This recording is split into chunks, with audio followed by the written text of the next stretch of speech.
En la sesión correspondiente al día de hoy vamos a tratar un tema de suma importancia como es el relacionado con la velocidad. Específicamente debemos de decir que cuando hablamos de velocidad hablamos del cociente entre la distancia y el tiempo. Es específicamente la relación que existe entre el espacio recorrido y el tiempo empleado. Tal como explicábamos anteriormente, para determinar la velocidad lo fundamental es conocer que esta no es más que la relación entre la distancia y el tiempo empleado para llegar a un punto final. Para ello se necesita conocer cada uno de los datos necesarios para trabajar con la misma. Es importante saber que a la hora de determinar la velocidad debemos de conocer su fórmula general, que velocidad será igual a distancia entre tiempo.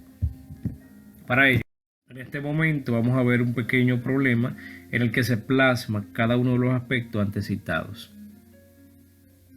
En primer momento es importante saber antes de iniciar con el problema que antes de trabajar con cualquier situación o problema que se nos presente, específicamente en el área de física o de la ciencia, lo fundamental es poder analizar el problema y saber qué se nos solicita. Por eso vamos a proceder a leer el mismo. Dice que Darwin se encuentra conduciendo un auto de carreras en las proximidades de San Francisco de Macorís y al cabo de 5 segundos Darwin recorrió 2000 metros. Por lo tanto, necesito saber a qué velocidad se desplazaba.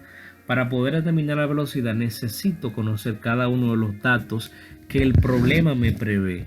Entonces, uno de los datos principales que necesito para determinar la velocidad, recuerden que es la distancia, porque la velocidad no es más que el cociente entre la distancia y el tiempo.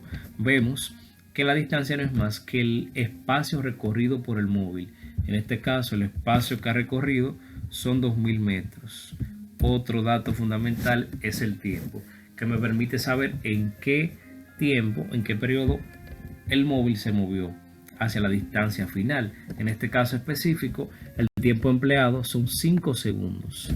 Ahora, tal como se me plantea, lo que necesito determinar es la velocidad. Ahora, ¿cómo determino la velocidad? De forma simple, utilizando la fórmula general antes propuesta, que en este caso es distancia entre tiempo. ¿Qué voy a hacer de forma sencilla? Solo voy a tomar los datos dados. La distancia sé que son 2000 metros y el tiempo 5 segundos. Ahora, ¿qué debo hacer? Vamos a utilizar la fórmula general dada, que es distancia entre tiempo.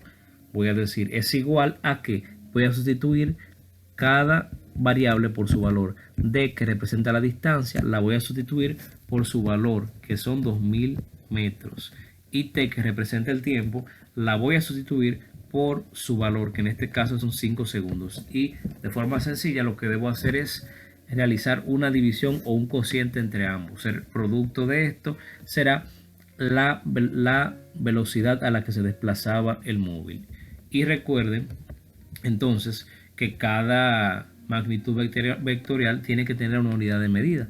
Por lo tanto, en el sistema internacional la velocidad se mide en metros sobre segundo o kilómetros por hora. En este caso específico vemos que las dos unidades que teníamos eran metros sobre segundo, por lo que las mismas se expresarán de esa manera, metros sobre segundo.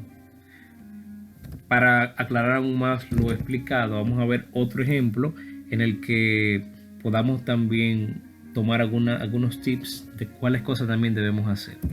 Recuerden que tal como explicábamos antes, el paso fundamental para realizar cualquier problema es analizar el problema en primera instancia y determinar qué es lo que debo realizar para poder extraer del mismo problema cada uno de los datos a trabajar.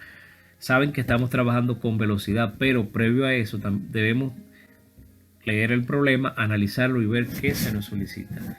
Y procedemos a eso. Gabriela realizó una fiesta sin el consentimiento de sus padres. Sus padres le indicaron que llegarán en 90 segundos del hotel que se encuentra a 200 metros. ¿A qué velocidad debe conducir su padre para llegar en este tiempo? Vemos que en el problema se nos solicita a qué velocidad llegará. Ahora, ¿qué debemos saber del mismo? ¿Qué datos me proporciona el problema? Me proporciona tiempo. ¿Por qué sé que es tiempo? Porque está expresado en segundos. Y también se me ofrece la distancia, que sé que son de 200 metros, porque sé que la distancia se expresa en metros. puede ser también en kilómetros, pero en este caso específico está expresada en metros. Ahora, ¿qué debo hacer? Debo conocer cada uno de los datos, y para ello entonces uno de los datos que me prevé es la distancia, que es de 200 metros, el tiempo, que son 90 segundos, y por el contrario entonces debo determinar la velocidad, que es la incógnita dentro del problema. En este caso específico, recuerden que para determinar la velocidad debemos dividir la distancia entre tiempo o establecer un cociente, que es lo mismo. Y para ello, ¿qué debo hacer? Voy a sustituir cada variable por su valor. ¿Qué es una variable? Es un valor que desconozco dentro de una expresión o dentro de un problema matemático o físico, como es en este caso. Una variable es lo que desconozco. Recuerden que la letra D representa la distancia y la T el tiempo, pero en este momento ambas constituyen variables porque no sé cuál es su valor de forma sencilla. Entonces, ahora como el problema me lo prevé y ya conozco los datos del mismo, ahora sí puedo proceder a determinar la velocidad. Sé que el valor de la distancia es 200 metros y el valor del tiempo son 90 segundos. ¿Qué debo hacer? Sencillamente debo establecer un cociente. ¿Por qué? Porque por ejemplo, dado valor a cada variable, y sencillamente debo copiar nueva vez la fórmula, y como la fórmula me dice que es un cociente, pues voy a realizar la división entre el valor de la distancia entre el tiempo, es decir, 90 metros entre 200 metros entre 90 segundos. Al realizar la división, el valor será igual a 2.22. Recuerden que la unidad de medida para la velocidad son metros sobre segundos, y en este caso específico, como los metros están divididos entre los segundos, por esa razón lo expresamos de esa manera. Sencillamente ha sido todo. Cualquier duda que tengan la pueden escribir en el muro o en la plataforma.